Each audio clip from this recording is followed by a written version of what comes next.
Good morning, all of you. In previous video, we have read about the economic reforms. देखें पिछले video में जो है हमने आर्थिक सुधारों के बारे में बात की थी। मैं आर्थिक सुधार क्या होते हैं इसके बारे में हमने बात की थी और आर्थिक सुधारों के लिए क्या प्रयास जो है सरकार के द्वारा किए जाते हैं, गवर्नमेंट क्या एफर्ट कर रही है उसके बारे में हमने देखा। और सबसे बड़ी चीज़ जो हमने देखी वो देखी हमने आर्थिक सुधारों के लिए जो है नई आर्थिक नीति, न्यू इकोनॉमिक पॉलिसी है क्या जो है गवर्नमेंट के द्वारा जो है इम्प्लीमेंट किया गया, क्या जो है गवर्नमेंट के द्वारा अपनाया गया। तो हम देखते हैं न्यू इकोनॉमिक पॉलिसी।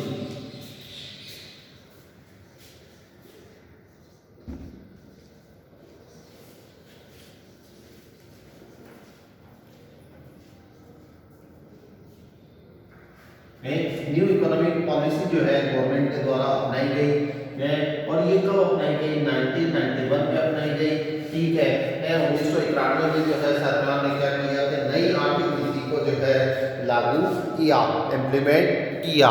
ठीक है ये वक्त कौन सा था? ये वक्त 1991 का था।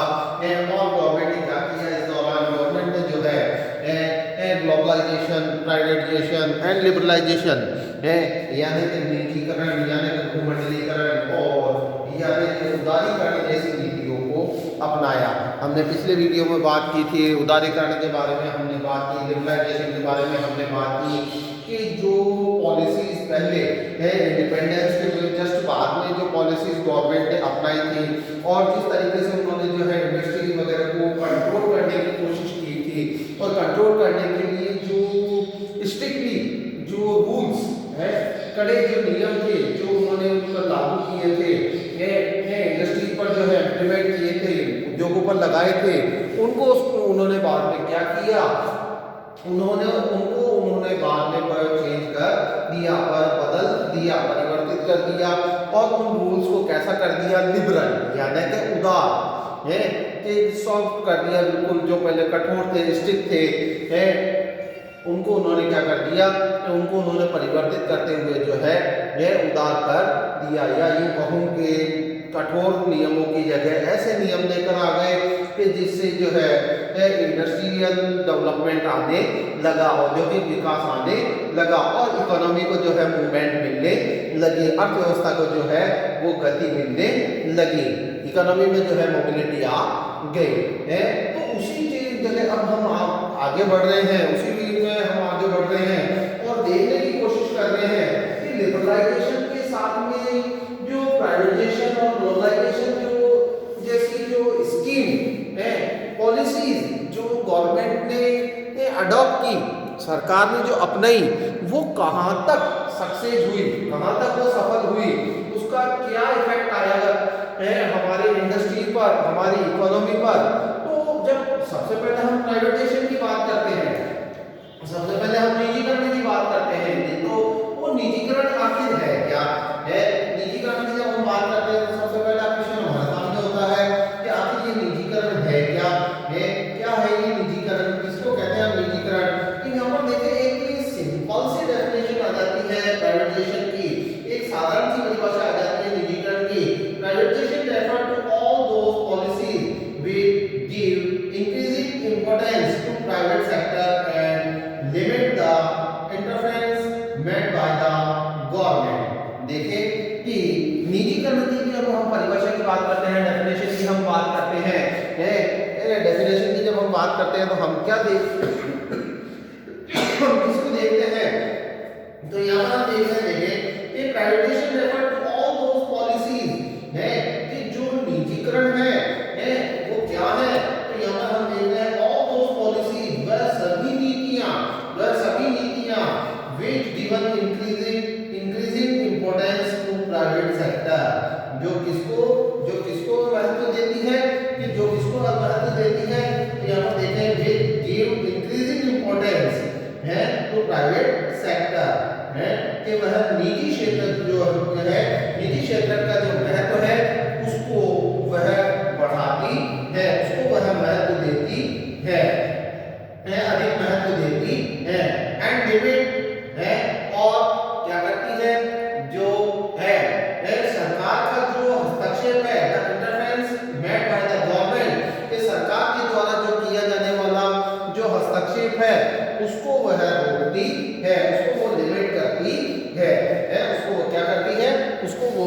करती है। तो यहाँ पर देखिए हम और छोटे से तरीके से इसको समझने की कोशिश करेंगे और अच्छे से इसको समझने की अगर हम कोशिश करें तो हम क्या देखते हैं, तो यहाँ पर हम देखते हैं, देखें कि ट्रेडिशनल फॉर्म यानी कि परंपरागत रूप में privatisation refer to the process of giving away public और स्टेट और property in the hand of private ownership और कंट्रोल। ये परंपरागत रूप से जो निजीकरण है वो क्या है, यहाँ पर निजीकरण के बारे में हम बात कर रहे हैं।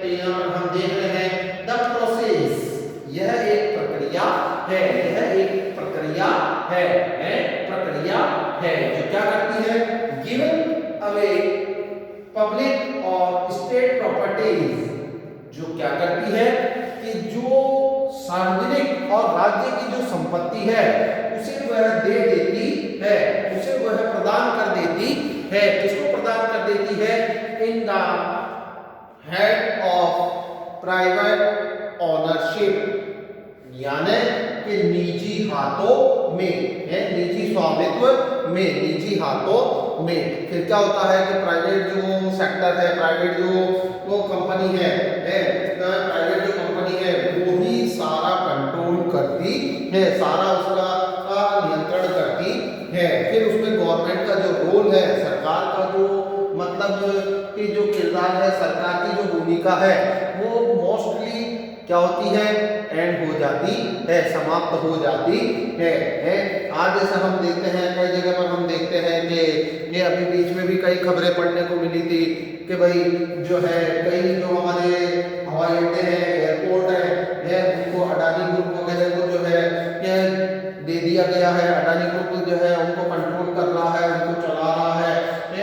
इस तरीके से ये प्राइवेटाइजेशन से होता क्या है, देखिए प्राइवेटाइजेशन से होता क्या है, तो यहाँ पर हम देखते हैं through privatisation government got assistance, है कि सरकार को जो है सहायता मिलती है, तो निजीकरण के माध्यम से जो है सरकार को क्या मिलती है, सहायता मिलती है। किसमें सहायता मिलती है, एस्टैब्लिशिंग द फिस्कल डिसिप्लिन, है किसमें सहायता मिलती है, तो यहाँ पर देखें कोषीय अनुशासन को स्थापित करने में सहायता मिलती है, कोषीय अनुशासन को स्थापित करने में सहायता मिलती है। भाई देखो निजीकरण को हम जो है कुछ इस तरीके से भी समझ सकते हैं कि हमने जो है किसी जो है बिजनेस को डेवलप किया, किसी बिजनेस को जो है स्थापित किया, उसको विकसित किया, ठीक है, और जब तक हमारी इच्छा हुई हम चलाते रहे। फिर अपने किसी साथी को समझा दिया कि भाई ठीक है मैं कोई और बिजनेस कर लेता हूँ, मैं जो और कोई बिजनेस कर लेता हूँ और तुम फ्री हो तो तुम मेरा बिजनेस तुम संभाल लो, और जो भी बेनिफिट होगा, जो भी फायदा होगा, जो भी मुनाफा होगा वो हम आधा आधा कर लेंगे, हम आधा आधा कर लेंगे। तो इससे क्या हुआ कि इसी तरीके से जो है हमारी जो इनकम है, हमारी जो इनकम है इससे क्या हुआ, किसका इंक्रीजमेंट हुआ, इनकम का।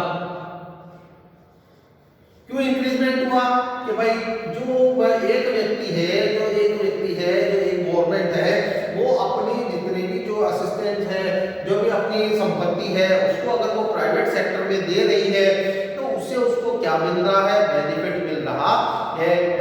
क्या बेनिफिट मिल रहा है कि भाई एक निर्धारित, एक निश्चित, एक अश्योरेंस मिल रही है उसको, एक सुनिश्चितता मिल रही है कि उसको अब क्या होने वाला है, उसको इनकम होने वाली है, उसकी इनकम फिक्स हो जाएगी भाई, उसकी आय तय हो जाएगी बिल्कुल, ठीक है।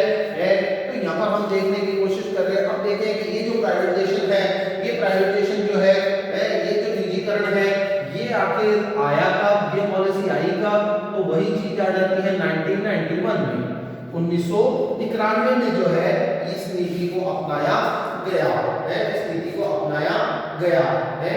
देखिए इसकी जरूरत क्यों पड़ी, इसकी नीड क्यों महसूस की गई, तो सिंस इंडिपेंडेंट इन द 1990 इस स्वतंत्रता से लेकर वर्ष 1990 तक the industrial policy with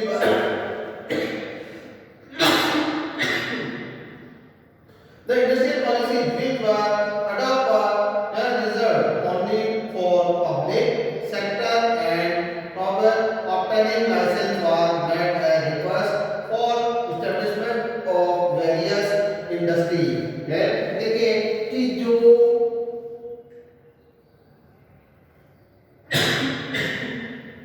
industrial policy यानी कि जो औद्योगिक नीतियां थी which were adopt reserve only for public sector है कि ये जो नीतियां थी ये केवल किसके लिए थी, ये सार्वजनिक क्षेत्रकों के लिए थी। मींस कि जो प्राइवेट सेक्टर थे उनको उस समय में इंपॉर्टेंस नहीं दी जाती कि उस समय उनको क्या नहीं दिया जाता था, महत्व नहीं दिया जाता था।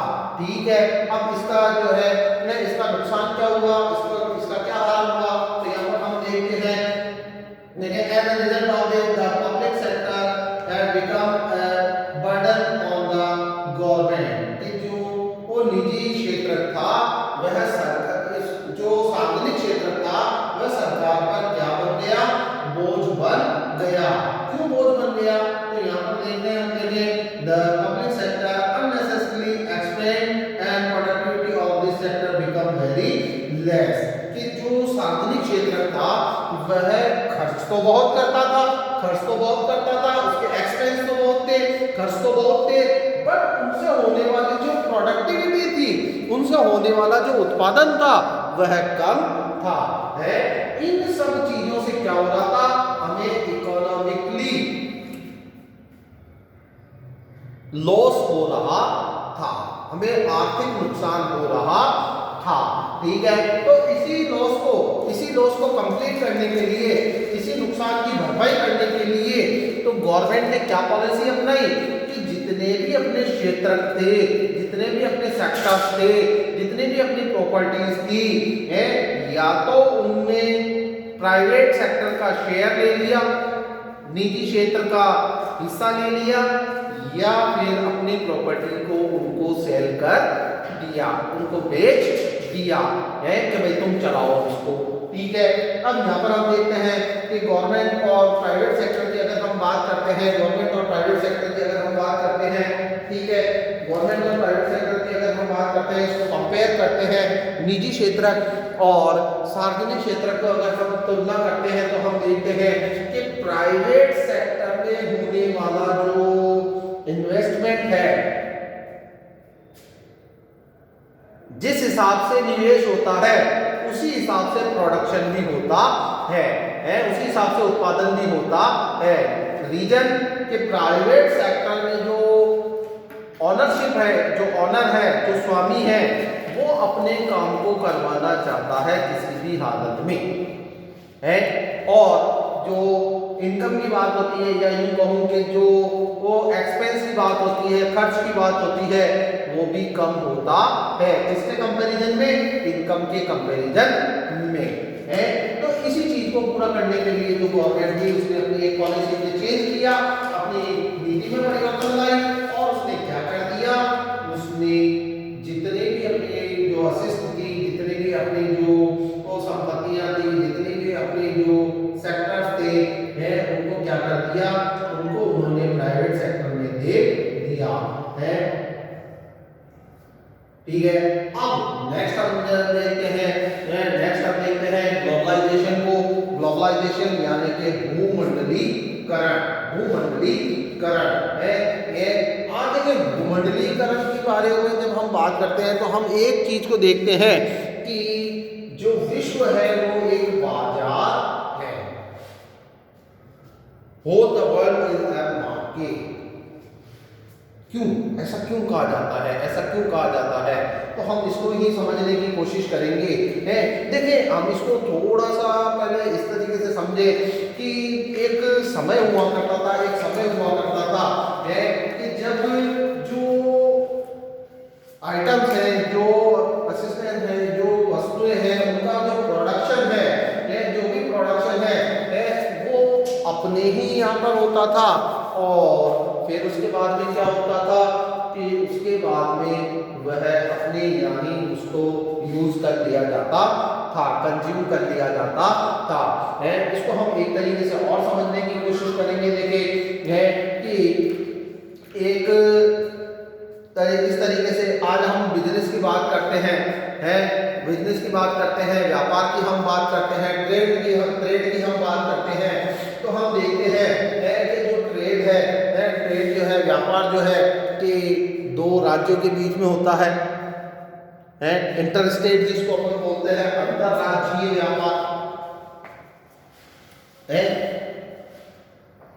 दो राज्यों के बीच में होता है, फिर दो देशों के बीच में होता है, ये क्या कहलाता है, ये नेशनल जो है नेशनल या इंटरनेशनल ट्रेड कहलाता है, अंतर्राष्ट्रीय व्यापार कहलाता है। तो यहाँ पर देख रहे हैं, हम देखें ग्लोबलाइजेशन को अगर हम समझने की कोशिश करें, भूमंडलीकरण को अगर हम समझने की कोशिश करें तो बड़ी आसानी से हम लोग ये कह सकते हैं, globalization refer to unification of domestic economy with world economy. क्या भूमंडलीकरण क्या है? Unification domestic economy with world economy, यानी कि घरेलू अर्थव्यवस्था को क्या करना, विश्व अर्थव्यवस्था के साथ एकीकृत करना, जोड़ना, ज्वाइन करवाना है। ये क्या कहलाता है? ये भूमंडलीकरण कहलाता है। देखिए भूमंडलीकरण की अगर हमसे कोई डेफिनेशन पूछता है तो हम क्या कह सकते हैं? तो हम यहाँ पर ये कह सकते हैं कि देखिए यहाँ पर globalization is the process of unifying domestic economy with world economy, है कि जो भूमंडलीकरण है वह एक प्रक्रिया है। कौन सी प्रक्रिया है? Unifying the domestic economy with world economy, घरेलू अर्थव्यवस्था को विश्व अर्थव्यवस्था के साथ जोड़ने की प्रक्रिया है, एकीकृत करने की प्रक्रिया है, समायोजित करने की प्रक्रिया है, असेंबल करने की प्रक्रिया है। तो यहाँ पर देखें, जोड़ तो दी हमने, अब ये कैसे काम करेगी? तो यहाँ पर हम देखते हैं कि ग्लोबलाइजेशन की जो है एक सबसे बड़ी विशेषता आ रही है, सबसे बड़ी कैरेक्टरिस्टिक आ रही है, national economy expand out there political boundaries. National economy expand out there political boundaries, कि जो राष्ट्रीय अर्थव्यवस्था है वो अपनी राजनीतिक सीमाओं से बाहर निकल गई है। बाहर कैसे निकल गई है? कि भाई आज सिंपल सी बात है, सीधी सी बात है कि इंडिया में रहने वाला जो पर्सन है, सच एंड सच पर्सन है, भारत में रहने वाला जो कोई व्यक्ति है, आज वो चीन में प्रोड्यूस होने वाले प्रोडक्ट को यूज में लेता है, आज वो अमेरिका में प्रोड्यूस होने वाले प्रोडक्ट को यूज में लेता है, आज वो जापान में प्रोड्यूस होने वाले प्रोडक्ट को यूज में लेता है। ये सारी चीजें हम देखते हैं। तो यहाँ पर कहने का मकसद ये है कि आज जो कम्युनिकेशन है, आज जो इंफॉर्मेशन टेक्नोलॉजी है, इसने जितना रैपिडली, जितना तेजी से अपने आप को डेवलप किया है, तो उसने क्या किया है? ग्लोबलाइजेशन को भी पेश दिया है, उसने भूमंडलीकरण को भी गति दी है। क्यों गति दी है? कि भाई आज हम देखते हैं कि कोई भी ऐसा प्रोडक्ट नहीं है कि जो ऑनलाइन नहीं मिलता है। सारी चीजें ऑनलाइन मिल जाती है, सब चीजें ऑनलाइन मिल जाती है। आज हम अमेजोन को पहले नहीं जानते थे, अमेजोन को हम नहीं जानते थे, लेकिन आज हर कोई इससे वाकिफ है, आज हर कोई उसको जानता है कि अमेजोन पर चाहो जैसा प्रोडक्ट मिल जाता है। तो ये प्रोडक्ट आता कहाँ से है? तो यही चीज आ जाती है।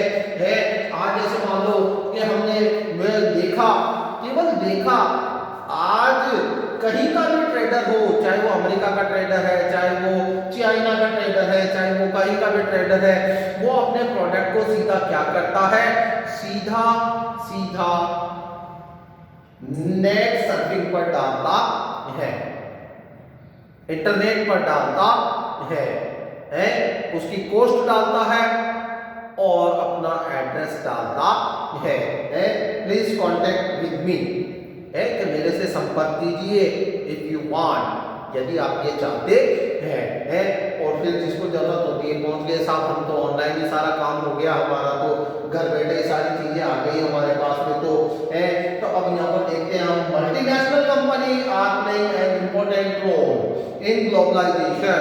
देखिए कि जो भूमंडलीकरण की जहाँ हम बात कर रहे हैं, तो वहां पर सबसे महत्वपूर्ण भूमिका कौन निभाती है? मल्टीनेशनल कंपनीज, यानी कि बहुराष्ट्रीय कंपनियां, बहुराष्ट्रीय जो संस्थाएं हैं, वो भूमंडलीकरण में अपनी महत्वपूर्ण भूमिका निभाती है। अब ये मल्टीनेशनल कंपनीज क्या होती है? तो यहाँ पर हम देखते हैं बहुराष्ट्रीय कंपनियां क्या होती है? Multinational company is one with control and has ownership upon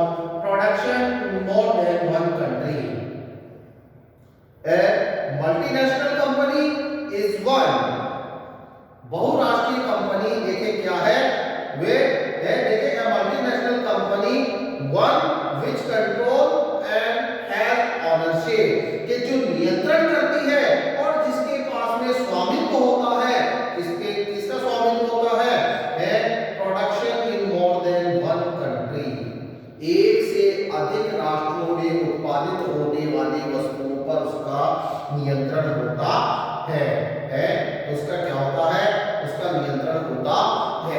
कहने का मकसद यहाँ पर यह आ रहा है कि कई ऐसी कंपनियां होती हैं कि जो अपने राष्ट्र में प्रोडक्शन करने के साथ साथ अपने राष्ट्र में उत्पादन करने के साथ साथ अपने उत्पादन को एक्सपेंड करने के लिए, विस्तार देने के लिए वो दूसरे राष्ट्रों में भी अपने इस प्रोडक्शन को क्या करती है, डेवलप करती है, प्रोडक्शन यूनिट को डेवलप करती है, उत्पादन की इकाई को विकसित करती है और वहां पर भी फिर प्रोडक्शन करती है और अपना मार्केट चलाती है, अपने बाजार को चलाती है। अब देखिए, जब हम बात करते हैं मल्टीनेशनल कंपनियों की, हम बात कर रहे हैं बहुराष्ट्रीय कंपनियों की, हम बात कर रहे हैं ग्लोबलाइजेशन की बात कर रहे हैं, भूमंडलीकरण की बात कर रहे हैं, विभिन्न राष्ट्रों की, वेरियस कंट्रीज की जो इकोनॉमी है जिसको हम एक साथ असेंबल कर रहे हैं, जोड़ रहे हैं, तो क्या इन्हें कंट्रोल करना जरूरी नहीं है, क्या इन्हें नियंत्रित करना जरूरी नहीं है? बिल्कुल जरूरी है। और इसके लिए क्या किया गया है, तो यहाँ पर हम देखते हैं कि यूएनओ, यूनाइटेड नेशन ऑर्गेनाइजेशन ने अपनी एक और इंस्टीट्यूट को डेवलप किया है, अपनी एक और संस्था को विकसित किया है और वो है वर्ल्ड ट्रेड ऑर्गेनाइजेशन, विश्व व्यापार संगठन है। विश्व व्यापार संगठन के बारे में देखें, अक्सर करके आपसे प्रश्न पूछ लिया जाता है tell about the world trade organization, के विश्व व्यापार संगठन के बारे में बताइए, तो आप बड़े आसानी से बता सकते हैं। यहाँ पर this is an organization which control the world trade, कि ये एक संगठन है जो क्या करता है, विश्व व्यापार को नियंत्रित करने का काम करता है, make the decisions and policies about the world trade, ये विश्व व्यापार के लिए क्या करता है, नीतियों का निर्माण करता है, नियमों को बनाता है। अब इसकी स्थापना कब की गई, इसका एस्टेब्लिशमेंट कब किया गया, तो 1 जनवरी 1995 यहाँ पर आता है। देखिए कि 1 जनवरी 1995 को जो है विश्व व्यापार संगठन की स्थापना की गई है, विश्व व्यापार संगठन की स्थापना की गई है। अब देखिए, it perform the work of formation of trade policy and coordination between Nations, ये क्या करता है, इट परफॉर्म द वर्क, ये कार्य करता है, किस चीज का कार्य करता है, फॉर्मेशन ऑफ ट्रेड पॉलिसीज, यानी कि व्यापार नीतियों को निर्मित करने का कार्य करता है, एंड कोऑर्डिनेशन, और ये समायोजन स्थापित करता है, सामंजस्य स्थापित करता है बिटवीन नेशंस, विभिन्न राष्ट्रों के बीच है। और अगर मान लो कोई डिस्प्यूट होता है, कोई किसी तरीके का विवाद होता है, तो उसको ये सुलझाने का भी काम करता है। It also settle trade dispute between various Nations है। तो यहाँ पर हम देख रहे हैं कि इन सब के चलते, इन सब आर्थिक सुधारों के चलते, इन इकोनॉमिक रिफॉर्म्स के चलते हमारी जो कंट्री है, हमारा जो राष्ट्र है उससे क्या बेनिफिट मिला है, उसको क्या लाभ मिला है, तो देख रहे हैं हम यहाँ पर improvement has been done in economic structure of our nation, कि हमारे राष्ट्र के आर्थिक ढांचे में जो है वह सुधार आया है, and rate of economic development has increase, और जो आर्थिक विकास की दर है उसमें वृद्धि हुई है। तो इस तरीके से हमने देखा कि जो आर्थिक सुधार है, जो इकोनॉमिक रिफॉर्म है, उन्होंने हमारे जो इकोनॉमिक डेवलपमेंट है, आर्थिक जो विकास है, उसको किस तरीके से एक जो है गति दी है, इसे मूवमेंट दिया है। नेक्स्ट वीडियो में जो है हम कंसेप्ट ऑफ स्वदेशी के बारे में बात करेंगे और स्किल डेवलपमेंट के बारे में हम बात करेंगे। तब तक के लिए थैंक यू।